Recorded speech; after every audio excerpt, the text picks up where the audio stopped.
እንደው ይህንን የባህር በር ላለማጣት በርካታ ኢትዮጵያውያን በርካታ ባልደረቦቻችሁ ዋጋ እንደከፈሉ የህይወት መስዋዕትነት እንደሆኑ የባህር ቀለብ የባህር ሲሳይ ሆነዋል እያላችሁ ነውና እንደው እነሱን ስታስቧቸው ያለውን ስሜት ሲያጫውቱ በጣም ጥሩ ባለሙያዎች ሳያስቡት ጦርነቱ እኮ ግራጁዌሽን ነበር ትልሽ የሚመረቁ ልጆች ነበሩ። ጦርነቱ የተጀመረበት አዲስ ኦፊሰር ካዴት የሚመረቁ ነበሩ በዲግሪ እና እንደዚሁም ደግሞ ኦፊሰርነት ክላሽ كم تريبوهم دلهم تنصواي ناي بحري زنبروم درجة عبي بروباغندا يو تفتير زلو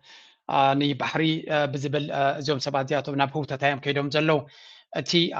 كم تريبوهم دلهم أنا ذكر مني تي دراما حصوت أبزها جرزيا كند منتاي سراور سريدو خمزلو إرتراسي قبل علينا زجبرو تقف يوم زبلو بزي سراويتنا شعبياسي قبل لنا زغبرو قفسي كرسع كوي زي كل يوم زبلو ابزي هاجركا خوينكا ابزي عد خاكو فيلكا تغبرو زنبركا كونتاتي قفع تفصي منكبلو دفرتنا يزوم سبات زياتهم موداتا يبلون موداتا سلو زي يبلو دما بعلاتهم منكبلو وجميرو مالو ኢሳያስ አፈወርቂ የአብይ አህመድ አስተዳደርን ሰነፍ ፈሪ ለማኝና ስስታም ሲሉ ገለጹ። በፋኖ ስም በአማራ ህዝብ ላይ እንደዚሁም በትግራይ በኦሮሞ በሶማሌና አፋር ህዝቦች ላይም ጦርነት ታውጇል ብሏል። የሻቢያው ሰው አንድ ለእናቱ በሆነው ኤርትራ ቲቪ ያደረጉት ቃለ ምልልስም እያነጋገረ ይገኛል። ከጥቂት ዓመታት በፊት የኢትዮጵያ መቸም ከም ትሪዎ ደለኹም ናይ ፕሬዝደንት ኢሳያስ ዘረባ ወደ ምርሕ ሰብ ሰነፍ ጥራይ ሰነፍ ነዳይ فرح سسوع سنف الكحزة نداي الكحسب فرح بل سسوع على له كله خاص سسوع زين انت نقد مجلسنا زين تاخاتنا بعد الله اجي عدم ابقى يقول تعطو 50 يوم 50 يوم من 50 يوم اوصيهم نحن 50 لنا 50 لنا ولفين اي نداياتي ولفين اي سسعاتي ولفي ناي فرهاتي ولفي ناي سنفات قال ترجم كله اي غيلني سلامتاي سب شغل بزعبا خمزه مسله خوينا تاوج له درونات مصالو خمز مص من يزون صندلو تندرونات من ينزو كله صور كاب دغنا شمته دمص دلو من ينزو كله وديتا تزدمول دلو كابيد مص دلو تገንዘብ بمولو نابز خيد دلو من يتزغزا دلو عصوب سلامتاي دغزا دلو انت كبلع الى اعطو دلو حدا بحدا الكذا اذ صوتا زي اذ ناي بلصغنا ناي زي بلصغنا بحال ده كونه ناتاتهم اجندا ونا كونه ناي بلصغنا اجندا كونه نا قالوت اجندا توم زمولو دلو وتوم غزوم دو دلو مستقدمه خطوصت صنعنا السودان كونتات كابو فليخ درئ كونه أبلو نايل متقعته قبر يتوايلو زمودات أوان منقد كردفان كالمالن تقبر دلو تنقنبارات من السودان تأوجا كاب ليبيا ناب تشاد ناب سنترال أفريكان ريبابليك ناب دوب السودان ناب إثيوبيا تأمته بوغير كان ناب نايل مسا ناب كردفان مسا تبعال حدش كاب زخونا سب تصورة مستيرا كونان إذي بالسبنا ديو دلاك شم خبو ناي سنفات ناي كدحات ناي سسعات جاندا تندلق من دلو مغشيش ترف مرف ناي ما أدنا بلعد سرح دلو كينات وجلنا لنا نحن نشنا نقول له مخنيات علينا كينات وجزي خنو كينات تتعينت كينات تمايرنا بزغ نجر إنا لنا تبلتغلا أمودا تاجن أنا نزوج دايزي خمنا أبو صالح سوسو على نوع زانتاي جزاهم كتفعلكم هيدلين يجن سنف وشيطان نجزا رسو أتم سبات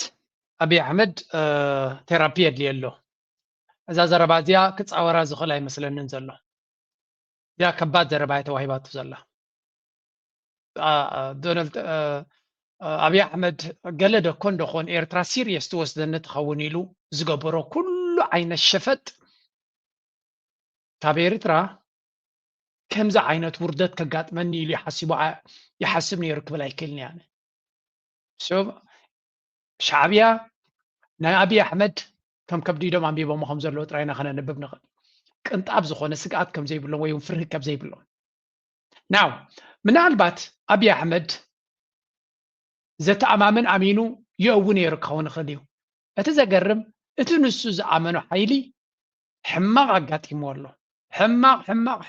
حماق زبهال أقاتي مولو تأبي أحمد دا أمنو زنبر حيلي እንታይ ዳ ያጋጢምዎ መርዲ ዝበሃል እዚ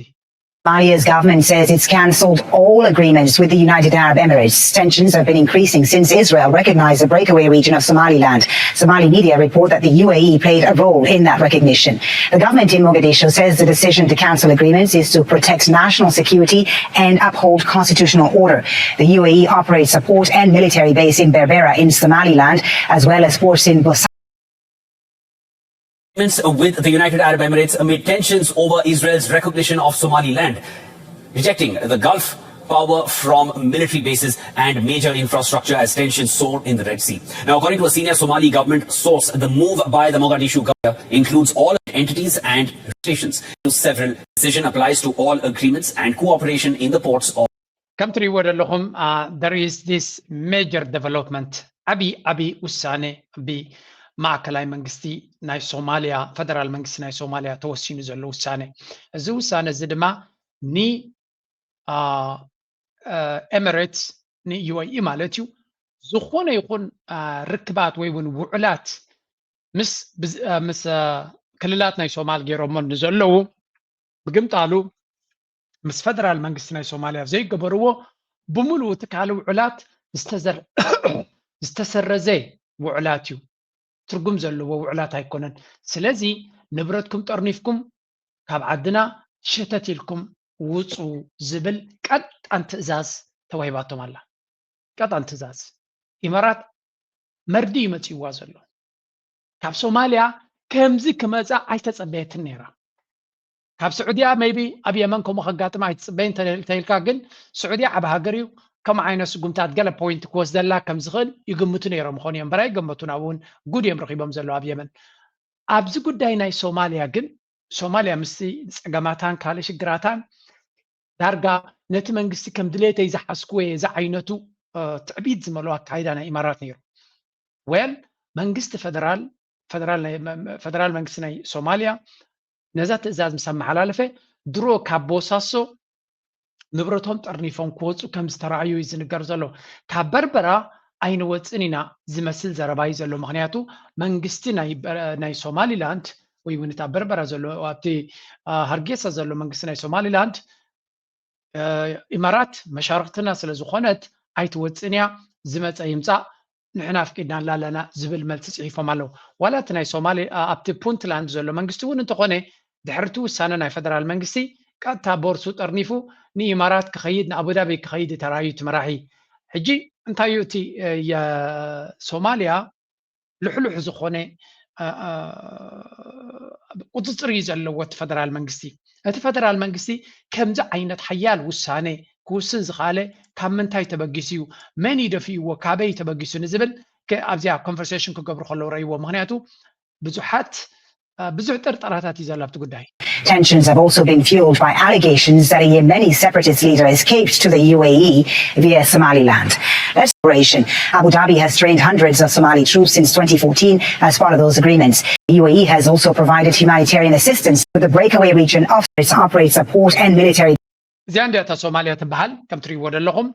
أبي بوتاني روان دعريلهم مجمريا أب ሶማሊላንድ ኣብ በርበራ ቦታ ኣለዎም ኣብቲ ፑንትላንድ ዝበሃል ድማ ኣብ ቦሳሶ ዝበሃል ወደባዊ ከተማ ዓብ ቁፅፅር ነይርዎም ዓብ ኤርቤዝ ኣለዎም ኣብኡ ካብኡ ድማ ዩቲ ሎጂስቲክስ ናይ አርኤስኤፍ ዝንቀሳቐስ ዝነበረ ካብኡ ቀፂሎም ድማ እንደገና ታሕቲ ወሪድካ ጁባላንድ ናብ ኬንያ ገፅካ ክቐርብ ከሎ ኣብ ጁባላንድ ኣብቲ ኪስማዮ ዝበሃል ድማ ቦታ ነይርዎም ስለዚ ዳርጋ ብኩሉ መንገዲ ነዘን ክልላት ናይ ሶማሊያ ተቆፃፂሮም እዮም ነይሮም ኣብዚ ሓንቲ ጽሕፍቲ ነይራ let me show you ኣበየላ መሲልኩም እዚያ እዚ ትሪእዎ ዘለኹም እታ ስእሊ ጽቡቕ ጌራ እንተመፅያት ንገረየኩም ኣብዚ ስእሊ ከም ትሪእዎ ዘለኹም ኩነታት ናይ ሱዳን ዓብይ ጽልዋ ክፍጠረሉ ዝኽእል ኩነታት ከም ዘሎ ኣብዚ ዝንገር ዘሎ ስለምንታይ እቲ ናይ ሎጂስቲክስ ምንቅስቃሳት ናይ ኢማራት ዝነበረ ብስዑድያ ገይሩ ናብ የመን ናብ ሊብያ ከይዱ ኣብ ሊብያ ከይዱ ኣብ ኩፍራ ዝበሃል ብመንገዲ ሓፍታር ጌርካ ኣብኡ ኣፅዋር ተንቀሳቐስ ብፍላይቲ ኣብ ኩፍራ ዝበሃል ከተማ ዘሎ ኤርቤዝ ብዙሕ መንቀሳቐሲ ናይ ኣፅዋር እዩ ናብኡ ይኸይድ ካብኡ ብመኻይን ገይሩ ብጫት ገይሩ ድዩ ዋላ በቲ ዳርፎር ገይሩ ናብ አርኤስኤፍ ይኸይድ እቲ ካልኣይ ትቐንዲ ዓብ ስራሕ ድማ በዚ ካብ ኢማራት ተበጊሱ ናብ ቦሳሶ ይመጽእ ካብ ቦሳሶ ድማ ብቐጥታ ናብ ጫድ ከይዱ ይመጽእ ወይ እውን ናብ ጫድ ናብ ሰንትራል አፍሪካን ሪፐብሊክ ከምኡውን ናብ ደቡብ ሱዳን እውን ይኸይድ እዩ ልዕሊ ኩሉ ግን እታ ተሓሲባ ዝነበረት ኢትዮጵያ ኣብዚ ናይ ኣብ ዶብ ናይ ኣብ ጋምቤላ ማዓስከር ክግበር ምዃኑ ዝንገር ዝነበረ ብቐጥታ ካብ በርበራ ኣምፂኻ እውን ብኢትዮጵያ ጌርካ ኣብቲ ቦታ ተሰልጢንካ ንኣርኤስኤፍ ክትሕይለሉ ትኽእል መንገዲ እውን ሕሰብ ነይሩ ኩሉ እዚ ፕላናት እዚ ብሕማቕ ኣወዳድቓ ወዲቑ ከም ዘሎ እዩ ዝንገር ዘሎ ስለዚ እዚ ናይ ሶማልያ ውሳነ ካብ ዜሮ ዝተበገሰ ከም ዘይኮነ ይንገር ብዙሓት ሓይልታት ኣብ ድሕሪኡ ከም ዘለዉ እዩ ዝንገር ዘሎ መጀመርያ ገለ ካብቶም ነቲ ውሳነ ዝበሰኑ ክዛረቡ ከለዉ እስከ ስምዑ ኣብዚ So Somalia's Minister of Information, Cultural Affairs and Tourism, live from Mogadishu with us. Thank you so much, Minister, for your time today. The UAE has played, as we've seen there, a central role in supporting Somalia's government. So annulling all agreements with Abu Dhabi is an extraordinary step. Can you tell us what's led to this decision? Thank you very much. If I can start with appreciating the UAE, the support they have been providing to Somalia. But what I find out later is that the support that UAE was providing to Somalia is also, is on the other hand, they are also involved in some activities that are risking the sovereignty. We have found out is that. Sir, I'm sorry to have to ask again, but what specific ሕጂ እንታይ እዮም ዝብሉ ዘለዉ ኢማራት ወላ እኳ ብዙሕ ሕማቕ ኣብ ሶማልያ ትገብር ተነበረት ሓገዝ እውን ትገብር ነይራ እያ ሰራዊት ምስልጣን ድዩ ሎጂስቲካዊ ሓገዝ ድዩ ሰብኣዊ ረገድ ድዩ ገለመለ ነቲ መንግስቲ ናይ ሶማሊ ይኹን ካልእ ኣበርክቶስ ነይርዋ እዩ ስለምንታይ ኢኹም ነዚ ውሳነ እዚ ክትውስኑ ወኪልኩም ካብ ምንታይ ተበጊስኪኹም ነዚ ውሳነ እዚ ክትውስኑ ወኪልኩም ኢላ ኣበርቲዓ ተሓቶ እዚ ውሳነ እዚ ኢማራት ብዙሕ ፅቡቅ ነገር ዝገብሮ ነይርዎ እዩ ግን ጎኒ ጎኒ ድማ ንልውላውነት ናይቲ ሃገር ድማ ኣብ ምልክት ሕቶ ዘእቱ ብዙሕ ስራሕቲ ዝስራሕ ፀኒሑ እዩ ንነዊሕ እዋን ድማ እዚ ሃገር እዚ ኢማራት ዝበሃል ካብ ዓድና ክወፅእ ከም ዘለዎ ድፍኢት ነይሩ እዩ ጥራይ እቲ መንግስቲ ዓቕምታት ኣይነበሮን ደገፍ ክንዱ ዝኣክል ኣይነበሮን እዚ ጉዳይ እዚ ኣበይ ተወሲኑ ክኸውን ከም ዝኽእል ግን ከም ገምጋም ዘሎ ኣብ ስዑድያ ተወሲኑ ክኸውን ከም ዝኽእል ምክንያቱ ኣብ ዝሓለፈ እዋን ኣብ ስዑድያ ሓደ ዓብይ ዋዕላ ተኻይዱ ከም ዝነበረ ዝዝከር እዩ እቲ ዋዕላ እቲ ድማ ናይ ሃገራት እስላም ኣብ ጅዳ ዝገረንኦ ዝነበራ ተሪር ዝኾነ ውሳኔ ኣንጻር እቲ ናይ ሶማሊላንድ ተገይሩ ዘሎ ኣፍልጦ ብእስራኤል ሓያል ዝኾነ ውሳኔ ሓያል ዝኾነ ተቃውሞ ንሶማሊላንድ ድማ ብዝኾነ ይኹን መንገዲ ኣፍልጦ ንኸይረክብ እቲ እስራኤል ናብቲ ቦታና ክትፈጥሮ ትፍትን ዘላ ድማ ብፍፁም ከምዘይሰልጥ ክንገብር ኣለና ኢሎም ቱርኪ ብዝከኣላ ኩሉ ዝከኣላ ክትገብር ምዃና ስዑድያ ከምኡ ካልኦት ኩለን ሃገራት እስላም ድማ ብሓደ ድምፂ እስራኤል ዝበሃል ኣብ ሃገራት እስላም መፅዩ ንሶማልያ ግዝኣታዊ ሓድነታን ልውላውነታን ደፊሩ ዝገብሮ ዘሎ ሓደጋ እንተደይ ኮይኑ ቁም ነገር ስለዘይብሉ እዚ ጉዳይ እዚ ብኩሉ መንገዲ ከነፍሽሎ ኣለና ዝብል ነይሩ ስለዚ ካብኡ ዝተበገሰ ብብዙሓት ሃገራት ዝተደገፈ ብብዙሓት ሃገራት ንሱዳን ነዚ ስጉምቲ እዚ እንተወሲንኩም ከንሕግዘኩም ኢና ኣብ ጎንኩም ኣለና ናይ ዲፈንስ ዲል ድዩ ናይ ካልእ ድዩ ኩሉ ዘድሊ ድጋፍ ክንገብረልኩም ኢና ዝብል ቃል ክዳን ኣትዮምሎም ከም ዘለው ዝገልፅ ሓበሬታ ብዙሕ ኣሎ ሕጂ ኣብዚ ቀጥታ ንኢማራት ምስ ወፁ ብቐጥታ ሓደ ልኡኽ ናይ ሶማልያ ኣበይ ተራእዩ ቀጠር ተራእዩ ስለዚ ቀጠር ነቲ ኢማራት ትገብሮ ዝነበረት ፋይናንሳዊ ሓገዝ ዝበሃል ብቐጥታ ክትክኦ ትኽእል ሃገር ምዃና ይፍለጥ እዩ ቀጠር ብቐሊሉ ነቲ ፋይናንሻል ኤድ ተባሂሉ ኢማራት ትገብሮ ዝነበረት ቀጠር ኣብ ከላ ክትክኦ ትኽእል እያ ስዑድያ እውን ክትክኦ ትኽእል እያ ግን ቀጠርካ ዝያዳ ዓብይ ኢድ ስለ ዘለዎ ኣብ ጉዳይ ናይ ሶማልያ ብዘይሱ እውን ቅድሚዚ ሓሰን ሼክ ፕሬዚደንት ናይ ሶማልያ ዘሎ ቅድሚኡ ዝነበረ ፎርማጆ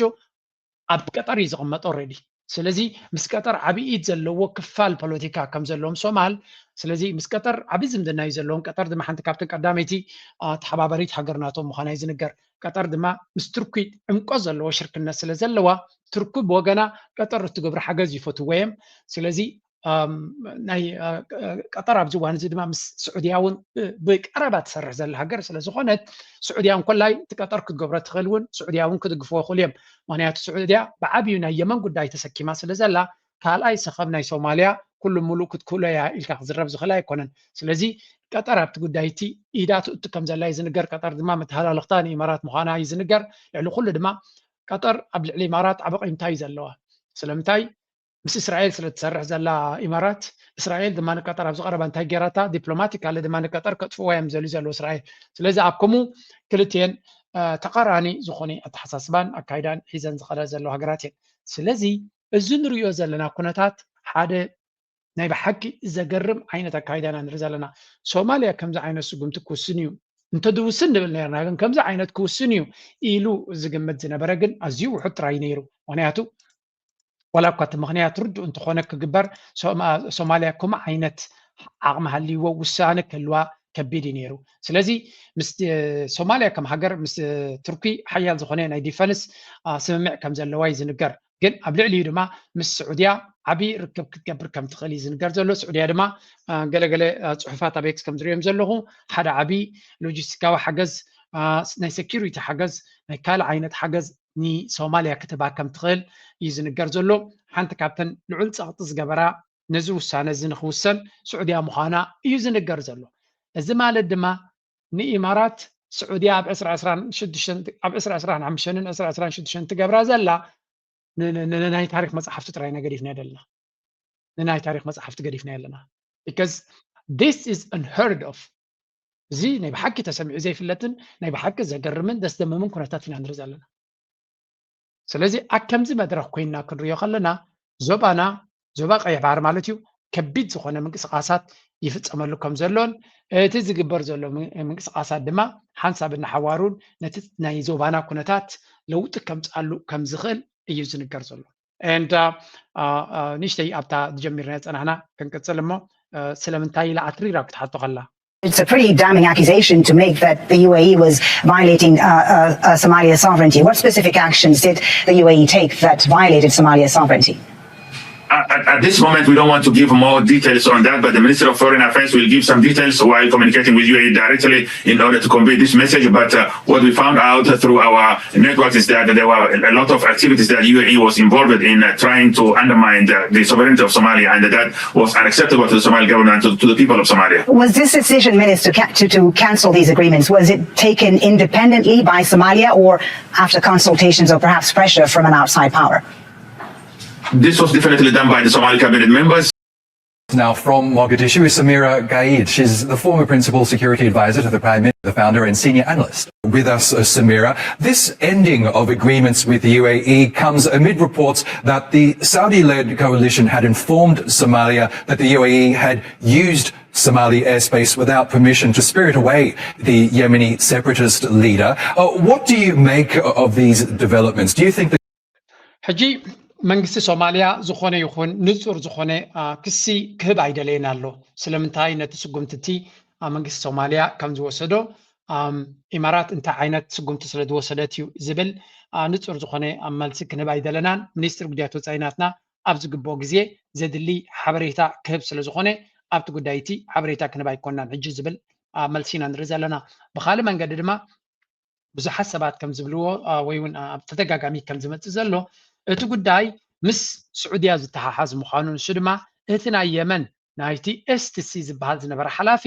ካብ የመን ክሃድም ከሎ ካብ የመን ሃዲሙ ብጃልባ ገይሮም ናብ በርበራ ከም ዘምፅዎ ካብ በርበራ ድማ ብነፋሪት ገይሮም ንመቃዲሾ ካብ መቃዲሾ ድማ ብፍሉይ ነፋሪት ናይ ኢማራት ናብ አቡዳቢ ከም ዝበረረ እዚ ድማ ብዘይ ፍቃድ ናይ መንግስቲ ሶማሊያ ዝተገበረ ንልኡላውነት ናይ ሶማሊያ ዝደፈረ ምዃኑ ዝንገር ዘሎ ግን ኪኑ ዝኸይድ ዝበሃል ዘሎ ኪኑ ምክንያቱ ናይ ሶማሊላንድ ናይ ሃገር ኣፍልጦ ኣብ ዝሓለፈ ዓመታት ዝያዳ ፕሮፓጋንዳ ዝሰርሓሉ ብድሕሪ መጋረጃ ዝደፍኦ ዝነበረ ኢማራት ምዃኑ ዝንገር ስለዚ ኢማራት ተቀዳመይቲ ነቲ ሃገር ተፈራርስ ዝነበረት ሃገር ስለ ዝኾነት ኢማራት ንሶማሊያ ንምድኻም ትኸዶ ዝነበረት ኩነታት ጋህዲ ዝኾነ ኩነታት እዩ ልክዕ ከምቲ ኣብ ሱዳን ትገብሮ ዘላ ኣብ የመን ትገብሮ ዘላ ንሶማሊያ ድማ ከምኡ ስለ ትገብራ ዝነበረት ሶማሊያ ሓድነታ ክትሕሉ ኮይና ከም ሃገር ሓያል ክትከውን ኮይና እዚ ዝመቃቐለ ሓይሊ ካብቲ ሃገር ክጥረስ ከም ዘለዎ እዩ the government is justified to end these deals with the UAE? Thank you so much for having me. I think, for one, yes, the government is justified. This is a situation that has been brewing for quite some time. And I can tell you on the ground, there has been some dissent about the government's relationship with the UAE and how particularly the UAE interacts with federal member states that are not aligned with the federal government. So I would say the government was within its authority to make this move. And in regards to the reporting that there was the usage of Somali airspace, I think this was really the last straw, following closely after the recognition of Somaliland by Israel that is also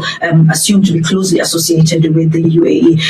ኤግዛክትሊ ከም ትሪእዎ ዘለኹም ብዙሕ ነጥብታት እዩ ዘለዎ እቲ ፈደራል መንግስቲ ነዚ ስጉምቲ እዚ ኣብ ልዕሊ ኢማራት ንክወስዶ ምክንያቱ ብብዙሕ መንገዲ እቲ ኢማራት ነቲ ጉዳይ ናይ ሱዳን ናይ ሶማልያ ብብዙሕ መንገዲ ዝሓላለኽ ዝነበረ ዋላ እውን ኣብ ናይ ሶማሊላንድ በሎ ኣብ ካልእ ጉዳያት እውን ዓብይ ምትእስሳር ዘለዎ ምዃኑን ስለዚ ኢማራት ካብቲ ሃገር ንክትወፅእ እኹል ምክንያትን እኹል ዶኩመንት ዝኾነ ጭብጥታትን ክህሉ ከም ዝኽእል እዩ ዝንገር ዘሎ ጥራይ ነታ ናይ ሓያል ዝኾነት ውሳኔ ንክውስንዋ ላስት ሚኒት እንታይ ስጉምቲ እዩ ናብኡ ከብፅሖም ክኢሉ ንዝብል ጥራዩ ብዙሓት ሰባት እታ ትሪገር እታ ቀንዲ ነታ ውሳኔ ንክውስኑ ዘግበሮም እንታይ ኮን ይኸውን ኣብ ዝብል ኢኻ ዲቤት ክትገብር ትኽእል እምበር ኢማራት ምክንያት ነይርዋ ዶ ንሱዳን ሶማልያ እኹል ምክንያት ነይርዋ ዶ ንኢማራት ካብቲ ሃገር እቲ ከተውፅኣ ንዝብል ሞር ዘን ኢናፍ ኤቪደንስ ከም ዝነበራ እዩ ዝንገር ዘሎ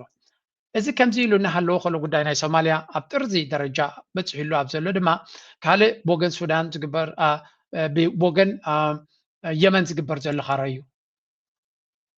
The recognised government has praised the dissolution of the separatist Southern Transitional Council.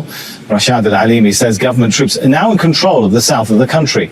They had been fighting the United Arab Emirates-backed separatists for weeks. The disbandment of the STC was announced on Friday in Riyadh. The city is also due to host dialogue between Yemeni parties on a roadmap for the future. The US had offered its support for the process. A new supreme military ከም ንሪኦ ዘለና ስዑድያ ኣብ ጉዳይ ናይ የመን ናይ ብሓቂ ዘገርም ስራሕ ትሰርሕ ከም ዘላ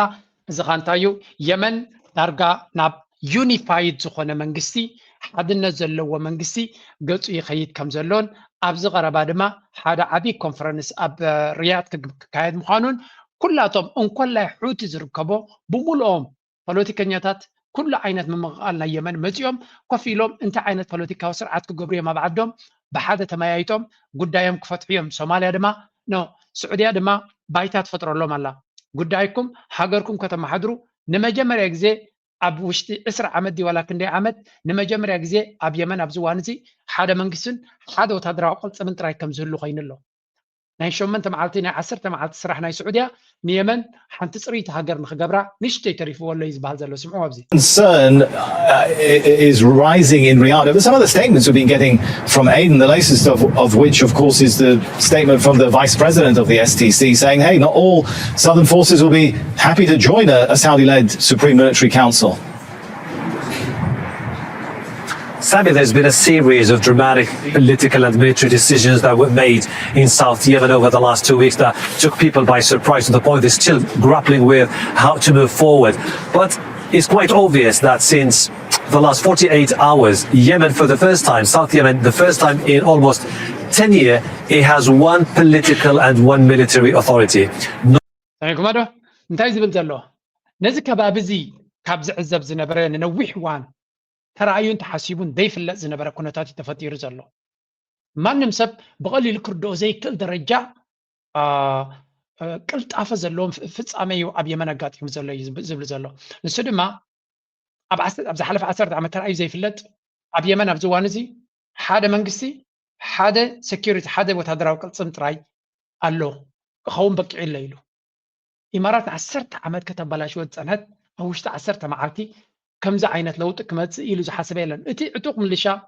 ናይ ኤስቲሲ ዝበሃልቲ ሳውዘርን ትራንዚሽናል ካውንስል ዝብልዎ ዝነበሩ ክንፀል ዝደሊ ዝነበረ ኣማይት ኣሽሓት ዝኾኑ ዕጡቓት ጉጅለ ነይሮሞ ወታደራት እንታይ ኢሎም ንሕና ፀገም የብልናን መንግስቲ ንምሉእ የመን ክውክል ዝኽእል ክቃወም ዝኽእል ድሕሪ ኮይኑ ንሕና ኣካል ናይ ሴኩሪቲ ክንከውን ንኽእል ኢና ጥራይ እቲ ዝበሃል ዘለዎ ኮንቨርሴሽን ወይ እውን ኮንፈረንስ ንኩልና ዘሳትፍ ሓሳባትና ሂብና ሃገርና ብዝመስለና መንገዲ ከነመሓድረሉ ንኽእል ምስ ካልኦት ደቂ ሃገርና ኮፍ ኢልና ክንመያየጠሉ ንኽእል ባይታ ዝፈጥር ተኮይኑ ንሕና እውን ሕጉሳት ኢና ኣብቲ ዝግበር ዘሎ ኩነታት ጆይን ክንገብር ኢሎም እዚ ድማ ኣብ ኣቡዳቢ ኮይኑ ዝከታተሎ ዘሎ ኢማራት መርድእ እዩ እዚ ልክዕ ከምዚ መርድእ ብሬድዮ ድመፀካ ዘሎ ወይ እውን ብገለመለ መርድእ እዩ ድመፆም ዘሎ ክንድዚ ፀጋታት ኢንቨስት ዝገበሩሉ ነቲ ሃገር ንምብታን ፖለቲካዊ ይኹን ካልእ ነገር ብብዙሕ ሎቢን ካልእን ብዙሕ ሚልዮናት ገንዘብ ኢንቨስት ዝገበሩሉ ኣብ ሓፂር ግዜ እቲ ጉዳይ ክንዲ ምንታይ ደገፍ ዘይብሉ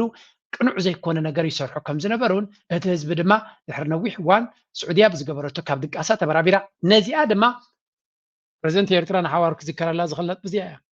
إذا سقمت زي أكوس إذا خالص سعودية مراحي تحرركم مس بريزنت هاجري إرتراي سلزي يمناويان أقل بوينت ويم كردوم خون زوبابو ملو دا قداي زيا ولا أكو سعودية عبي سقمت توسدت نتا سقمت إذا بقى سجن نهيرترا مراحي كيكوني كتعرفني زبل زرباجن كدقاقم كنبري لعلو خلو جن انتايم زبل زلو نالبات نوبل برايس زقبا عند حرقينو ناي سعودية محمد بن سلمان كوهابا كم زغل قمت الله ما كمت ما تزالان دونالد ترامب انديا ولا نيكولاري توكس نعيم كبو نخالق كبو زخول يكونون ورق تجزيان قدميت كم تسوي من تنقلتيفهم كبو تبعيلو زخونه كم تري ورد لهم نيمن قداي أزيو أجرامن نقول تعذابنا يتبوتا تسفى زبيو كم يرتراوي عندما بدقيمنا دقاقيمنا يمن قربتنا تراي كنا قربتنا نقر على العلقلو كابون العلقن زينا ندلنا أتني يمن تقطع سيرتنا بري نبحرنا نحسب بفلو يزت متزنا بر حيل سلازغوني كابت بوتا تكرح بمقالو حقوسنا وسن يبلو ما بحكي هذا يرتراون تايل صحيف الله يسكي منال باتتي يمن تبوق يركم تفلتوا عند حرقينكم إيرتراويان بزحات نابت بوتاتي زي يمن دبهال زلو كبابي نيرتراويان فلاينتهم عفر عدا قومي خاخد فلت زلك كايلني عدا قومي سلازي عفر إيرتراويان بجلاب غيرهم اتقدم كم زلو مخي يكون خلو يمن كتماميو زب عفر نيرترا مالتيو كاب يمن يبزح نقرز قرز جلاب خيدو نقدم يكون كالو كله مس يمني سلازي يمن قربيت زبين تعفر زبي ناتنا أمانة قربيت زبيو من الباتهم أب كالبوتا تدلنا بعالكرن زلهم كيرداكم خليل حدا يرتراوي أتصبق يرتزاري بالله سلازي يمن تصبق نيرترا عبس الوازل لو مخانو أستوعينا كنريز لنا هنا نكتم عصب يكون نهز بعفار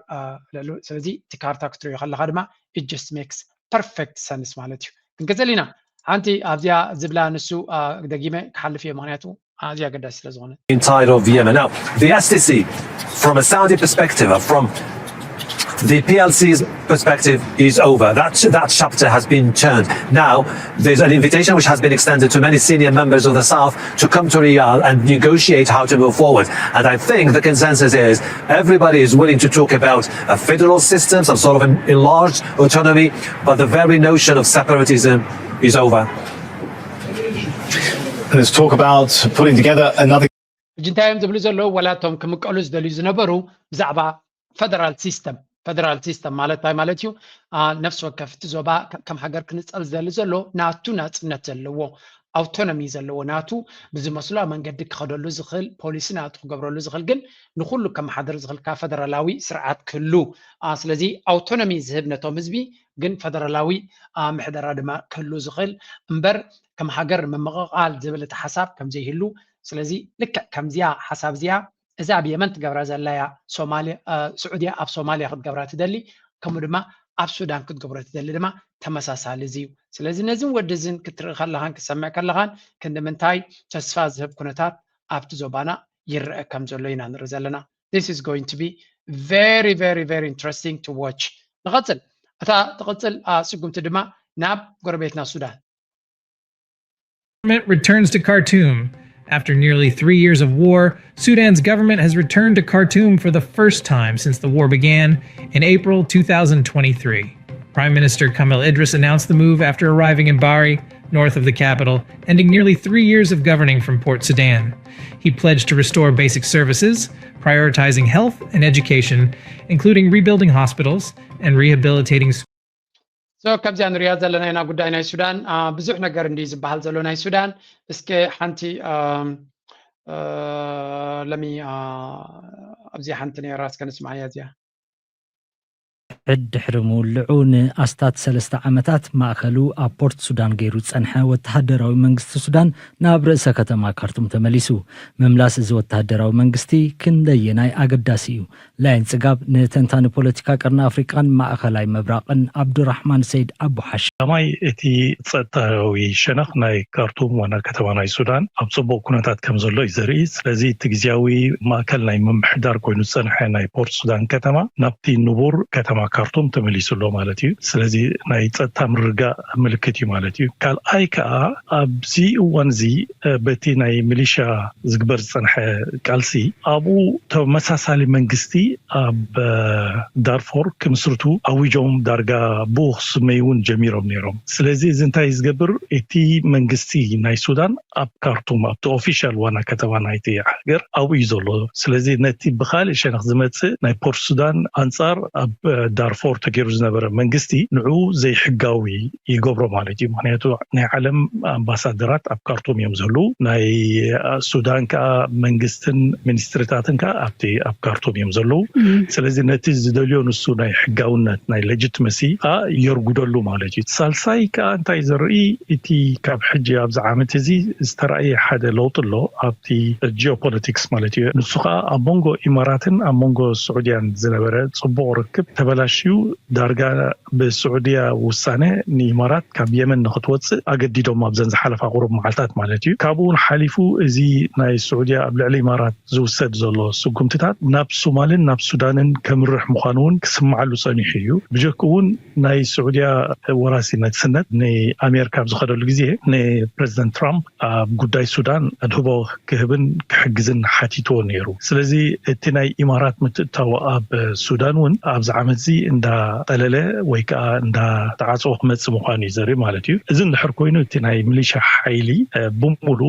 ካብ ስራሕ ወጻኢ ክኸውን ማለት እዩ ምክንያቱ እቲ ናይ ሚሊሻ ሓይሊ ዓቕሚ ናይ ቴክኖሎጂ ይኹን ናይ ካልእ ንዋት ኣይነበሮን ብናይ ኢማራትን ብኢማራት ዝተቆጽሩ ናይ ወጻኢ ዓድታት ናይ መርሲነሪስ እዩ ክድገፍ ጸኒሑ ማለት እዩ እቲ ድሮናትን ካልእን ኦፕሬት ዝገብሮ ዝነበሩ ንሳቶም እዮም ስለዚ እዚ ዓይነት ሓገዝ እንድሕር ጎዲልዎ ኣብ ርእሲኡ እውን ምናልባት ናይ ገንዘብ እገዳ እንድሕር ተገይሩሉ እቲ ሚሊሻ ካብ ስራሕ ወጻኢ ይኸውን ማለት እዩ ሱዳን ኣብ ዝነበሮ ኣብ ንቡር ናይ ምምላስ ዕድሉ ዝዓበየ ከዓ ይኸውን ኣብዚ ሕድሕድ ኩናት ሱዳን ክልቲኦም ተዋጋእቲ ሓይልታት እቲ ናይ ሰራዊት ሱዳን ይኹን ሓይሊ ወሃወፅ ደገፍ ብግህሰት ሰብኣዊ መሰላት ክኽሰሱ ጸኒሖም እዮም ኣብታ ከተማ እውን ከቢድ ዕንወትን ምምዝባልን እውን ወሪዱ እዩ ሕዚ ብኣልቡርሃን ዝምራሕ ወታደር This is Sudan's National Museum. Its gates open, its statues exposed to the sun, all is quiet. ከም ትሪእዎ ዘለኹም ሱዳን ናብ ንቡር ክትምለስ ኣብ ትፍትነሉ ዘላ ብዙሕ ዓይነት እንቅፋትን ስክፍታታትን ስጋታትን ኣለዋ ከም ትሪእዎ ዘለኹም ካርቱም ናይ ብሓቂ ዲስትሮይድ እያ ኮይና ናይ ብሓቂ እንወት ወሪድዋ ቤተ መዘክር ናይቲ ሃገር ከም ትሪእዎ ዘለኹም ዳርጋ ደይ መደይሉ ነቲ ሲስተም ናይቲ ሃገር ንምብራስ ዓጢቑ ዝሰርሕ ዝነበረ ሓይሊ ከም ዝነበረ ኢና ንርኢ ሱዳን ድማ ነዚ ኩሉ ስምብራት ዘለዎ ኩነታት ሰጊራ ሓያል ሃገር ኮይና ንኽትከይድ ትገብሮ ዘላ ፃዕርን ተወፋይነትን ነፍሱ ዝኸኣለ ብዙሕ ክዝረበሉ ዝኽእልን ክንገረሉ ዝኽእልን እዩ ፕሬዚደንት ኢሳያስ ብዛዕባ ጉዳይ ናይ ሱዳን ክሳዕ ክንደይ ፓሽነት ምዃኑ በቲ ጉዳይ ናይ ሱዳን ብዙሕ ዘረባ ዘድልየ ኣይኮነን ለትስለስነለር ቤት እንታይሉ ብዛዕባ እዚ ጉዳይ እዚ ኣገዳሲ ስለ ዝኾነ ናብ ሰላም ናይ ሱዳን ልምዓት ናይ ሱዳን ዕብየት ቀሊል ጽልዋ ኣይኮነን ዘሎ ኣብ ክልተ ኣውት ራይደ ኮነ ኣብ ምሕቡር ዞባውን ጎደባውን ኩነታት ተረይና ቀሊል ነገር ኣይኮነን እዚ ሕጂ እንድሕሪ ተመሊስና ክንሪኦ ንኽእል ኣብ ሱዳን ትማሊ ዝመፀ ለውጢ ከመይ ልመፅ እዩ ኣብ 89 ተጸሚሙ ምስ ህዝቢ ሱዳን ደው ኢሉ ህዝቢ ሱዳን ሰራዊት ብሙሉ እዘን ኢልካ ዛረብ ሕጂ ናብ ዝርዝራት ናትና እውን ተዛረብ ምክንያት የብልና ግን ሰራዊት ግቡእ ገይሩ ሰራዊት ከም ልኡላዊ ትካል ናይ ናፃ ሱዳን ካልእ ሓላፍነት ኣይነበሮን ነዚ ናይ ህዝቢ ሕርያ ተቐቢሉ ናይ ዕድሊ ተሰኪሙ ኣብ ኢዱ ኣሎ ክንቕርበሎም ክንመኻኸር ኣብ መወዳእታ ነድሊ ምትሕብባብ ዝፈጥሮ ፅልዋ ቀሊል ኣይኮነን ብሓፈሻ ፕሬዚደንት ኢሳያስ ኣብ ምንታይ ዘተኮረ እዩ ብዙሕ ግዜ ኣብቲ ከባቢና እንታይ ዓይነት ኣካይዳ እዩ ዝረአ ንሰራዊት ናይ ሱዳን ናይ ምውንጃል ተርእዮ ንቡር እዩ ዳርጋ ብኬንያ ይኹን ክልተ ጀነራላት ከም ዝበኣሱ ዘለዉ ብካልእ ብብልፅግና ይኹን ኩሉ ግዜ ክልተ ጀነራላት ዝገብርዎ ኣብ ኤርትራ ከምኡ ዓይነት ኣተሓሳስባ ከምዘየለ ናይ ክልተ ጀነራላት ዝበሃል ኩናት የለን እዩ ዝብል ፕሬዚደንት ሃገር ኤርትራ ስለዚ እንታይ እዚ ኣብ ጎኒ ሙሉእ ምስላፍ ኣብ ጎኒ ሰራዊት ሱዳንን መንግስቲ ሱዳንን ምዃኑ መንግስቲ ኤርትራ ንጹር እዩ زي زخون يكون بليم جيب كمزي ولا ون أفجر لنا خد كوني الكا نتنا السودان قداي جل بالده كنا السودان قداي ملو بملو نايوت أحلتات نايوت أي متستاو نتهاجر كفرس زفتن زنبر مخانون وتتخيل لنا مسلو عويلو كزاربلو زخالة ما راح دمالو زيجي نمنتايو زتاكم دحريلكا ولا تمرقصنا يتمنقستي نصور سلو زخونيتي سراويتنا السودان مسيرترا بغربا تأمامينو كخيد زخل زنبر يكسب الجرما إرترا عبد قافن عبي درعن تسقعن كتكونو كم زخالت نمنقس السوداني زنقار مالتيو كاوة صاي ببزع دزرب زلو خازيو لو قالوت نايزينا تكالاس اني اديس اندا ستاندارد بالنا ايثيوبيا يقول قالوتهم بزحت نايزينا تكالاتنا على موصيم وزلو دماك مسودان تتحازه تمالون نشتي ጫፍጫፉ ኣብዚ ተዛሪብናሉ ነርና አይና ከም ሓበሬታ ወፂኡ ስለ ዝነበረ መንግስቲ ስዑዲ ንሱዳን ንመንግስቲ ሱዳን ካብ ፓኪስታን ናይ ቻይና ስራሕት ዝኾነ ነፈርቲ ክገዝእ ክሕግዞ ይፅዕር ከም ዘሎ ስዑዲ ዓረብያ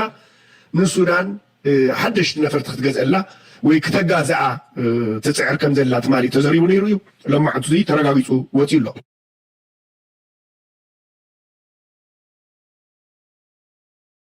ኣብ ጉግል ኣቲኹም ኣብ ሮይተርስ ወፂሎ ሮይተርስ ሚትኻም ኢቲ ኣውፂዎ እዩ ሱዳን እንድሕሪልኩም ዓንቶ ቸኪር እየ ነይረ እየ ሱዳን ናይ ዜና ኤክስክሉሲቭ ኢሉ ኤክስክሉሲቭ ንሕና ኢና ረኪብናዮ ንምባል እዩ ኤክስክሉሲቭ ማለት ኤክስክሉሲቭ ዝኾነ ሓበሬታ እንድሕር ኮይኑ ሮይተርስ ኣነ እየ መጀመርያ ረኪበዮ ንምባል እዩ ከምኡ ዝብል ዘሎ ፓኪስታን 1.5 ቢልዮን ዶላር ዝውድእ ዲል ምስ ሱዳን ክትዓፁ ትቀራረብላ እዩ ዝብል ሎማዓንቲ ይወፅኡ ዕለት 9 ጥሪ 2026 ስእሊ እውን ነፈርቲ ስእሊ ገይሮም እዚ ብናይ ስዑዲ ዓረብያ ሓገዝ እውን ከም ዝኾነ ይሕብር እዩ 1.5 ቢልዮን ዲል to supply weapons and jets to Sudan ani ይብሎ Pakistan is in the final phases of Yes, exactly. تاز بلا زلو أب كالك زي أمسينا لكم نيرنا زيتي exclusive حبريتا يلو ماوتيوم مزنبرو سلزي السودان سعودية ناي حدنت بحمشت بليون جنزب لليو وني زنقر مغنياتو قليو بعدا ناي باكستان تقودا زنبرت جنزب كال المبلغ لي وسيقا نزاز وارزي نزنجت زياتن أزيانا قدستي كنتات ناي السودان ون خدا زخلا مغنياتو باكستان بعلو عوي بوتا سلزوخني ናይ ውዑይ ቴምፕሬቸር ተመክሮ ዘለዎን ካብ ገዚኦም ንሱዳን ክብዋ ምዃኑ እዩ ዝንገር ዘሎ ስለዚ እዚ ነፍሱ ዝኸኣለ ሓገዝ ክገብር ነቲ ዓውደ ኩናት ነቲ ዝግበር ዘሎ ኣካይዳ ነቲ ኣብ ባይታ ዝግበር ዘሎ ኩናት ዓብዪ ኣስተዋፅኦ ዓብዪ ለውጢ ክገብረሉ ምዃኑ እዩ ዝንገር ዘሎ ብዓብዪ ሰራዊት ናይ ሱዳን ሓያል ዝኾነ ስጉምቲ ኣብ ልዕሊ እቲ دعم شرع كجبر مخانو يشباشب على لعب زبالة لزول لجزء السودان السعودية دما قبل علي أبي منزل برين عمتها ضغط عليه حيالة حزا كم زلون حيال استراتيجيكاوي سلالفا كل وزغل تبع الزرب زنبرة إمارات بكل تفسخنا من قدي كترب مسوم خالة هجي كتا نتمسس على السجنتي أب السودان كتوسط مفتانا ويون سبونسر كجبر مبجاسة أب سوماليا دما كم عينت كسبة تعويض خوني سجنت كوسد مخالو كله كتريا خلقها نايب حكي زجر مكوناتيو حنتي article وتعني را ميدل إيست أيزبل زوج أو مالتيو نتايزبل السودما أمانغو ناي سوماليا نزي نجارات كانسل زوجبرو وزلو no there was this article if where was this article نتايزبل سوماليا كانسل صل no حنتني را كاب دحنا بتعلق زي كم تعلقمي أمانغو سعودية إمارات زكاة زلو كنتات كنا منتاي أمانغو كلتيوم هجرات كجيف سخونة أجمع كم زلو نتيجة أجمع أمانغو سعودية إمارات زكاية زلو وددر ببزح من قدي ببزح فسد تسكر زغل مخانو ببزح من قدي أبزح حتى قرات مانيفست كون زغل كونتات مخاني يوم زنو غرزلو سلازي إزي أب سوماليا نريو زلنا يكون أب سودان نريو زلنا يكون أب ليبيا أب يمن نريو زلنا من البعض أب ليبيا ونريو نخول زوجو دايزي كاب جزينا بجزي النات حلالخن النات أساس رز غيزلو أمانغو كلتيوم حجرات كبر زلو كونتات بزغل تفايق أير كم زلو يزرينا زخا هذا كابتن زوبانا تسفاك بزغل كونتات بسعودية زدفاع زلو زمن የሀገራት ብሔራዊ ደህንነትና ሉዓላዊነት የሚረጋገጠው ቀድሞ በምናውቃቸው የየብስ የህዋና የሳይበር ምህዳሮች በሚደረግ የበላይነት ብቻ አይደለም። ይልቁንም እነዚህን ሁሉ የጦር ግንባሮችና የመረጃ መረቦች አስተሳስሮ የሚይዘውና ከም ትሪቦም ዘለኹም ኩሉ ግዜ ብዛዕባ ኩናት መናወራ ወዲ መናወራ ምስከት ዘለዩ እንተት ኩናት ኣብ ድርኩ ኺቶም መዓት ሽግርን መዓት ዕንወትን ዝፈጥረሎም ዘሎ ንስዎም እዮም ንሳቶም ናይ 21 ክፍለ ዘበን ዲ ዋላ ናይ 29 ክፍለ ዘበን ዓውደ ኩናት ድልውነት ኣለና ናይ ነፈረይ ዶ ናይ ሰማይ ዶ ናይ ከምዞ እናበሉ መናወራ ክገብሩ ይፍትኑ እንተት ዓውደ ኩናት ኣብ ዓዶም እዩ ዘሎ እንተት ዕንወት ኣብ ዓዶም እዩ ዘሎ እንተት ዝብልዎ ዘሎ ሓይሊ መጀመርያ ንነፍሶም መድለዮም ነይሩ that's why ድማ ወላ ሓንቲ ክገብሩ ዘይክእሉ ብኣፎም ክጉዕሩ ዝውዕሉ ጥራዮም ኮይኖም ዘለው እዛ ናይ ፋኖ ድሮናት መጣቆ ግን ሓንቲ ካብቲ ጌም ቼንጀር ክትከውን ትኽእል ገምጋም ተዋሂብዋ ዘሎ ጉዳይ ንሳያ ምክንያቱ ኣብ መወዳእታ ፋኖ ዘድሊ ሓገዝ ክረክብ ክኽእል ኣሎ ብልፅግናን ኣብን ካብዚ ዘለዎ ዕንደራ ክወፅእ እንድሕር ኮይኑ ግድን ፋኖ ዝኣክል ሓይሊ ክረክብ ክኽእል ኣሎ እንተወሓደ ነቲ ናይ ብልፅግና ሸብዳዕዳዕ ናብ ደረት ከምፅኦ እንድሕር ኮይኑ ፋኖ ድማ ኣወዳድቦ ሕይሉ ናብትን ከይበለሰጥ ኢሉ ቃልሲ ክገብር ክኽእል ኣሎ ስለዚ ኣብይ ኣሕመድ ምናልባት ቅድሚ ሕጂ ብድሆታት ነይርዎ እንተ ነይሩ ሕጂ ብድሆታቱ ኣፀቢቑ ክዓቢ ከም ዝኽእል ገምጋም ኣለኒ ብድሆታት ናቱ ኣፀቢቑ ክዓቢ ከም ዝኽእል ምክንያቱ ሱዳን ናበይ ገፃ ትኸይዳ ኣላ ምስ ኣቢ እንታይ ዓይነት ምትህልላኽ ኣለዋ እንታይ ዓይነት ዘይተፈትሐ ጉዳይ ኣለዋ ምስ ግብፂ ዘለዎ ምትህልላኽ ክንምንታይ ከይድ ኣሎ ስለዚ እቲ ኩነታት ንዓቢ መሊሱ ዝሽንከሮ ዘሎ ኩነታት ኢና ንርኢ ዘለና ምናልባት ምስ ገለገለ ሽግራቱ ክፈትሕ ከም ዘለዎ ወይ እውን ካልእ ሽግራት ደሊኸ ይከውን ናይ ስለያ ሓላፍናቱ ናብ ሶማልያ ልኢኹ ምስ ሶማልያ እውን ርክብ ኣካይዱ ዝብል ዜና ርኢና ኣለና ስለዚ ብፍላይ ምስ ጅቡትን ምስ ሶማልን ሽግሩ ክፈትሕ ይፍትን ከም ዘሎ ኢና ንርኢ ዘለና ስለምንታይ እዚ ኸ ዝመፅእ ዘሎ ሓደጋ ይርኢ ስለ ዘሎ ዓብ ሓደጋ ክመፅእ ከም ዝኽእል ኤርትራ ምትፍናን ኣሎ ሱዳን ከመይ ትመፅእ ኣላ ሱዳንን ኤርትራን ግብፅን ከመይ ኢለን ተወዳዲበን ይሰርሓ ኣለዋ ሰለስቲአን ከንታይ ክገብራሉ ከም ዝኽእላ ይነግሮ ስለ ዘሎ ነፍሱ እቲ ክፈትሖ ዝኽእል ፀገም ንሱ ተቐላጢፉ ክፈትሖ ከም ዘለዎ ነፍሱ ይነግሮ ኣሎ ናብኡ ገፁ ክጓየ ድማ ንሪኢ ኣለና ብዝኾነ እቲ ኩነታት ናበይ ገፁ ክኸይድ ይኽእል እንታይ ክኸውን ይኽእል ንግዜኡ ንገድፎ ኮይኑ ሕጂ ናብቲ ካልእ ምናልባት ብዛዕባ ብልጽግና ዝበላ ስታሊን ንስማዕ እስኪ ሰላማቲኩም የአብይን ንግግር የብልጽግና እነዚህ ሰዎችን ቁም ነገር ብላችሁ ማድመጥ የምትችሉ እኔ አድናቂያችሁ ነኝ ነው ያለው ፕሬዝዳንቱ አድናቂያችሁ ነኝ እዚ ናብ ከምዚ ዝኣመሰለ ቅልውላው ደምርሕ ሰብ ሰነፍ ጥራይ ሰነፍ ነዳይ ፈራህ ስሱዕ እዘን ኣርባዕተ ቃላት ሚምየን ኮይነን ዘለዋ ሰነፍ ነዳይ ፈራህ ስሱዕ ስለዚ እዘን ቃላት እያተን ኣነ ብፍላይ እታ ስሱዕ ትብላ ኣስሚረላ ኣለኹ ናይ ብሓቂ ስሱዕ ናይ ብሓቂ ሃርጋፍ ወስኻላ ኢሎም ገሊኦም ካኢሎም ነይሮም ዝኾነ ከም ንሪኦ ዘለና እቲ ኩነታት ናበይ ገፁ ክኸይድ ከም ዝኽእል ካልኦት ስሱዓት ንዑ ቤተሰቡ ድማ ክንርኢ ናይ ሻዕብያ መልሲ ናይ ኢሳያስ መልሲ ድማ ፈፂሙ ንዘለኣለም ዘይሕሰብ ፈፂሙ ዘይሕሰብ ኦኬ እዚ ዝበለ ካልኣይ ኢሳያስ ንህዝቢ ትግራይ ዝሓለየሉ መዓልቲ ኣነ ይፈልጥ ጨፍጭፍና ኩሉ ተሓሚፀን ኮይና ኣሕዋትና ማንካ ወዲ መንካ ተሰሪቑ ክሳብ ማንካ ወዲ መንካ ክሳብ ማንካ ወዲ መንካ ተሰሪቑ እዩ ምስሊ ወይ ሓስያም ይለጉና ኣነ ግን ኩሉ ተሰሪቑ ንብረት ተሰሪቑ ዝነበረ ሙሉእ ተዘሪፉ ክወስዶ ዘይከኣለ ከዓ ኣንዩ ዝዓነው ፋብሪካታት እውን ይፈልጥ ግን ህዝብኻ ጨፍጭፍ እዩ ከም ትሪእዎ ዘለኹም እዚ ለንከነ ተፈኒ ዘሎ ኣንፃር ኤርትራ እንታይ ዓይነት ቅርሕንቲ ዘለዎ እዚ እውን እዚ ገይርዋ ንኡ ግን ከም ትሪእዎ ዘለኹም ክንስነስ ቀኒ ኣሎ ምናልባት ገለ ቴሌፎን ካብ ብልፅግና ወይ ካብ ኣቢ ገለ ቴሌፎን ተረኸበ ወይ ገለ ቆላሕታን ተረኸበ ዝመስል እዩ ዳርጋ መብዛሕቶም ኣብይ ኣሕመድ ቆላሕታ ንኽቦም ዝገብርዎ ኩነታት እዚ ካብ ኢትዮጵያ ምስ ተደፍአ እንታይ ክገብር ነይሩ ኢዝ ኮሽን ህዝብ ክመጽእ ዘሎ እቲ ዝርግርግ ዝመጽእ ዘለውን ካብዚ ናብ ውልቀ ሰብ ምጥቋም ትርጉም ዘሎ ይመስለና ደው ኢሉ ክሓስብ ነይሩ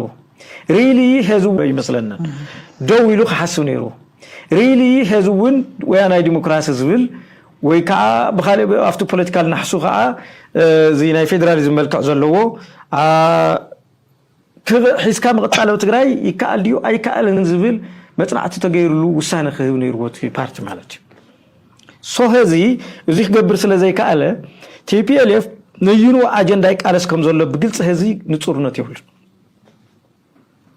That's a very important ብጣዕሚ ወሳናይ ነጥብ ዝበሃል እዚ ናይ ሪሊ ብሓፈሻ ከም ንሪኦ ዘለና ናይ ትግራይ ጉዳይ ብዙሕ ኣዘራርባ ርእስሎ ካብኡ ቀፂልና ናይ ንህወሓት ብዙሕ ፈተናታት ይመፅሉ ኣብ ዝባሃለሉ ዘሎ ሓደ ካብቲ ኣብዚ ከባቢና ንሪኦ ዘለና ኣገዳሲ ጉዳይ ድማ እዚ ጉዳይ ናይ ዓፋር እዩ እዚ ዓፋር ዝበሃል ሓይሊ ድማ ብፍላይ ምስ ኤርትራ ተሰሊፉ ዘሎ ካብ ግዜ ናብ ግዜ ሓያል ወታደራዊ ቅልፅም እናገበረ እዩ ዝመፅእ ዘሎ it's going to be ሓደ ሲሪየስ ናይ ኢትዮጵያ ሴኪሪቲ ኮንቴንደር ክኸውን ከም ዝኽእል እዚ ናይ ዓፋር ሓይሊ ጥርጥር የብለይን ምክንያቱ ካብቶም ኩሎም ኣብ ኢትዮጵያ ዘሎ ሓይልታት ብቓት ከምዚ ኤርትራ ትሰርሕ ዘሎ እዚ ናይ ዓፋር ሓይሊ እዩ ስለዚ ሻዕብያ ነዛ ናይ ዓፋር ጉዳይ ክሳብ መወዳእታ ነኺሱ ነኻኺሱ ናብ ካልእ ከምፅኣ ምዃኑ ኢና ንርኢ ዘለና ክንሪኦ ኢና ድማ ኣብይ ኣሕመድ በዛ ናይ ዓፋር ዓብ ዳመጅ ክመፆ ከም ዝኽእል ንሱ ብዓፋር ገይሩ ቀይሕ ባሕሪ ዝረክብ ይመሲልዎ ግን እቲ ዓፋር ዝበሃል ስምብራት ፈፂሙ ንሱ ከኣምኖ ዘይክእል ስምብራት ክገድፈሉ ከም ዝኽእል ግምት ኣሎ ከም ትሪኦም ዘለኹም ኣካይዳ ናቶምን ገለ መሊኦምን እዚኦም ሓያላት ዓንተር ክኾኑ ከም ዝኽእሉ ሻዕብያ ድማ ከምዚ ኩነታት መፂኻ ክትወዳደሮ ትኽእል ሓይሊ ይኮነን ዝኾነ ከምዚያ ንሪኣ ዘለና እታ ጉዳይ ቀፂልና ናይዚኦም ነዊሕ እዋን ጠፊኦም ዝነበሩ እስከ ደሃዮም ከዓ ክነሪአኩም ናብ ዋሽንግተን ዲሲ ከይዱ ዘሎ ጉዳይና ናይ ኩላህና ጉዳይ እዩ ናተይ ጉዳይ ኣይኮነን ናይ ስልጠነ ጉዳይ ናይ በረኸት ጉዳይ ኣይኮነን ካብ ሞት ስጋብ ስንክልና ዋጋ ዝኸፈልናሉ ከይዝ ኣፍልጦ ክወሃቦ ኣፍልጦ ረኺቡ ከዓ ናብ ዛዛመ ለውጢ ክኸይድ ክኢላታት ክሕዝዎ ጌርና ኣለና በይንና ከምዘይንወፆ ይርዳእና እዩ ብኩሉ ከቢድ ግን መሰረት ዝበሃል ነገር ኣገዳሲ ስለ ዝኾነ ኣብ ትሕዋትካ ብፆትካ ዝሰረትዎ ነገር ኣቲኻ ከዓኒ መመላእታ ኮይንካ እጃምካ ክትገብር ኢና ንፅውዕ ኣብኡ ምናልባት ኣይትኽእልዎን ዝብሉ ሰባት ኣለዉ ረጅም ቼንጅ ከቢድ እዩ ሓደ ኢሳያስ ሰኣን ምእላይ ሓደ ኢሳያስ ተተኣሊኮ ፀገምና ክእለ እዩ ምምኻር ይሕሸና ካብ ብኢትዮጵያ ካብ ብጎረቤት ካብ ብትግራይ ንማኸር እንዶ ኮፍ እንደንበል ዝብሉ ኣለዉ ንምንታይ ከምኡ ትገብሮ ይንብሎም ንሕና ግን ደምዲምና ወዲእና ኢና ደምዲምና ወዲእና ከዓኒ ዝኽፈል ዋጋ ፍርቁ ከፊልና ኢና ተኸፊሉ ፍርቁ ዋጋ ተኸፊሉ ከም ትሪእዎ ዘለኹም እዚ ባሻይ ነዊሕ እዋን ጥፍእ እንዲኢሉ ነይሩ ኣነስ እንታይ እዩ ኮይኑ ሰብ እዚ ድሓን ድዩ ብድሓን ድዩ ክንዲ ዝጠፍኡ ነይሩ ኢለ ኣቢለ ነይረ ምክንያቱ ከይራኾ ነዊሕ ገይረ ነይረ ከም ትሪእዎ ዘለኹም እቲ ዋጋ ፍርቂ ከፊልና ኢና ወዲእና ኢና እዩ ዝብል ዘሎ ናዩ ወዲኡ ዘሎ እንታይ እዩ ተተወዲኡ ዘሎ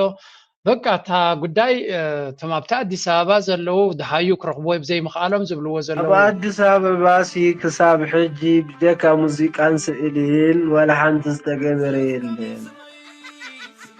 ኣቶም ህዝቢ ኣይትህለኹም ኣይትተዓሸው ኣይትደርበሹ كل بوسترز تري غادي تيك توك نقولنا اسمي ممنا جنبار انتاي وعالن نور كم تري وزلهم اتم دفلت واي نغرو ولو اب اديس ابا يكون اب كاله زتغبر نغر يلن كل تتري ودلهم ابايتا ناي تواسو مدرخي ولا حنت نغر ابايتا يلن بلو باشاي دما كم تري وزلهم دغصصنيو نحنا ኣብ ኣሜሪካ ሎቢ ቆፂርና ብዙሕ ግዝጋስ ንገብር ኣለና ገለዮም ዝብሉ ጀስታ ኣብ ዘበነ ዶናልድ ትራምፕ ኩነታት ከመይ ከም ዝኾነ ፈፂሙ ዝተረድኦም ኣይመስል ግን በዓል ንሱ ስራሕ ስለ ዝኾነ ስርሖም ክሰርሑ ግድን እዩ ፖለቲካ ስራሕ ስለ ዝኾነ ሓደ ክንስርሑ ክጎይ ንቡር እዩ ኣብ ስርሖም ክጎዩ ኢና ንሪኦም ዘለና ሓንቲ ብዚኣ እስከ ከተስዖኩም ትኽእል ዝረኣዩ Miss World of Africa. Yes, Miss World Africa. What does that mean? It is basically all the world came together for a competition, beauty pageant competition, and I won second place. So Miss World Africa. So very unique country. 2018. 2018. Are you serious? We have 13 months. Just tell him. 3 months. Nah, you trolling me. No. It's 2026. No. Wait, hold on. Wait, we in the past? Yep. كم تريوا اللغم زي تريوا اللغم سب سبيدي زبحال حدا فلوت ستريمر يو اب ኢትዮጵያ ኣብ ዘለዎ ግዜ እንታይ ኢሎም ኣለዉ እስከ 2010 መንተሊና ዘለና ስለዚ ታይም ትራቨል ጌርካ ንድሕሪት ተመሊስካ ኣለኻ ይብልዎ ኣሎ it was very hilarious ድሕሪት ተሪፎም ስለቲ ካላንደር ገለ ዓመታት ዝደሓረ ስለ ዝኾነ ታይም ትራቨል ጌርካ ኣለኻ ኢሎም ማነስ ይሓትም Wait, we in the past? Yep. You time traveled. This is science fiction. You're 7 years younger. Yeah. 8 years younger now. What? This is why you're energetic. It's 2018. Yes. That's why I'm feeling like this. Exactly. You feel a bit different? So Fortnite just came out. Fortnite just came out. Oh my gosh. So Ronaldo is still in Real Madrid. Chat. Everything is in the past here. How old are you? It's 2018. I was 13. Wow. So I'm 13 years. كم تريود اللهم رونالدو خاف ريال مدريد يتصاوت على بالدي زبل زلو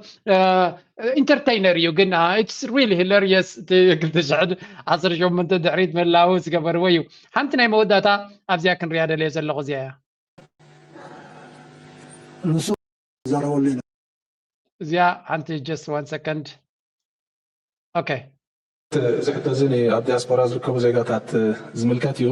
ኣብዚ ኣቲና ዘለና መድረኽ ውዳቤታቶም ኣወርፂፆምን ኣሓይሎምን ዓቕምታቶም ኣብ ሃገራዊ መደባት ከወፍሩ ዝግበር ፃዕሪ ኣብ ምንታይ ደረጃ በፂሑ ኣሎ ኣብ ንኤርትራውያን ኣብ ዲያስፖራ ዝነብሩ ንሱ ኣነ ኣብተን ርስታት በይኑ ትዝረበሉ መሓሸ ዝብል ግን ሓፈሻዊ ተን ርስታት ትክፈልና እንቲ ህዝቢ ምስታፍ ማለት ቀሊል ርስቲ ይኮነን እዚ ናይ ዲያስፖራ ትበሃል ሓድሽ ምህዞ ይኮነን ኣብ ሓርነታዊ ቃልስና እንታይ መስል ነይሩ ናይ ኣብ ደገ ዘለዉ ዜጋታትና እንታይ ኣበርክቶ ገይሮም ቅያ መወዳእታ የብሉን ትዛንተ ከተዘንትዎ ሕጂ ኸ ኣብ ናይ ሃገር ምህናፅ ኣብ ናይ ናፅነት ግዜ ናይ ዲያስፖራ ኣብ ደገ ዘለዉ ዜጋታትና እንታይ ክገብሩ ከሎም ኣበይ ለቦቶም ሃርበኛነቶም ናታቶም ሃገራውነት ናብኡ ይኮነን ዘሎ ትሕቶ ናታቶም ሱታፌ ኣድማዕ ይኮነሉ ዝኽእል መገዲ ክስራሕ ክእል ኣለዎ ናይ ዓመ ናይ ቅድሚ ዓበ መደባት ኢና ክንዛረባ ይንኽእል ኢና ናይ ሕጂን ዝመፅእ ዘሎ ዓመታትን ናታቶም ሱታፌ ክህሉ ክእል ኣለዎ ሱታፌ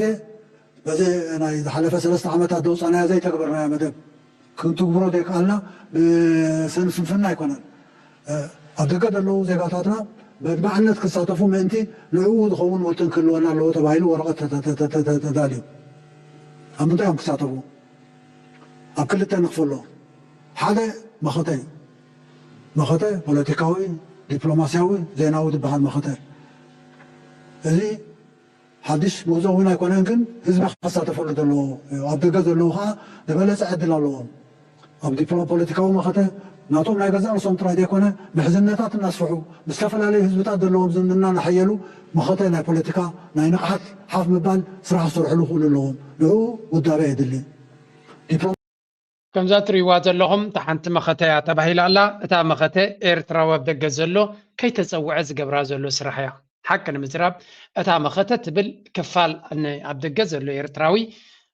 ኩሉ እኳ እንተደይበልና ዝበፅሐ ግን ንሃገሩ ደው ኢሉ ዝሓልፈላ ብሚድያ ይኹን ብካልእ ነቲ ሃገር ኣብ ምክልኻልን ኣብ ምውሓስን ኩሉ ዝከኣሎ ዝገብር ዘሎ እዩ ኣብዚኣ ክብሪ ይግብኦ እዩ ነቲ ኣብ ዲያስፖራ ዘሎ ብፍላይ እቶም ኣብ ደንብ ሃገራውነት ኮይኖም ናም ዘይተኣደነ ናይ ዲፕሎማስያዊ ፓብሊክ ዲፕሎማሲ ድዩ ናይ ካልእ ነገራት ዝገብሩ ዘለዉ ፈፂንካ ብቃላት ክትገልፆ ዘይትኽእል ስራሕ ዝሰርሑ ዘለዉ ክብሪ ይሃቦም ክንብል ንደሊ ግን ኣይ ቲንክ ፕሬዚደንት ኢሳያስ ዋላ እውን ኣብዚኣ ጉዳይ ናይ ዲያስፖራ ገና ክጥቀሙሉ ኣይከኣሉን ኣለዉ ኣይ ዶንት ኖው ከመይ ጌርካ ነዛ ሓሳብ ናይ ዲያስፖራ ኣብ ውሽጢ ሃገር ዓብ ስራሕ ንክሰርሑ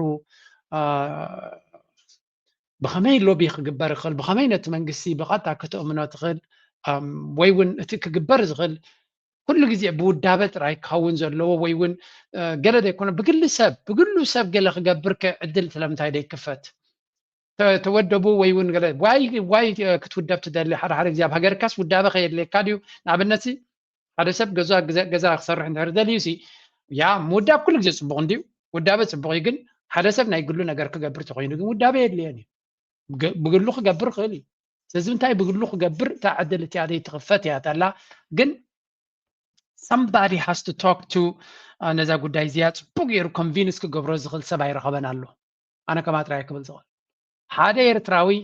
ዞም ኩሎም ኤርትራ ከይድና ንመለስ ኢና ትብሉ ክትእምንዎ ኣይከኣልኩምን ሶሪ ክትእምንዎ ኣይከኣልኩም ብፍላይ ምስ ፖለቲካዊ መራሕትና ኤርትራ ርክብ ዘለኩም እዚያ ጉዳይ እዚያ ክእምኖ ዝኽኣለን ፕሬዘንት የለን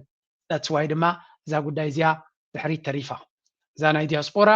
ዲያስፖራ ዝኩሉ ገለገለ ይኹም ንዓመታት ኣብ ኤርትራ ተመላሊስና ኢና ኢልኩም ግን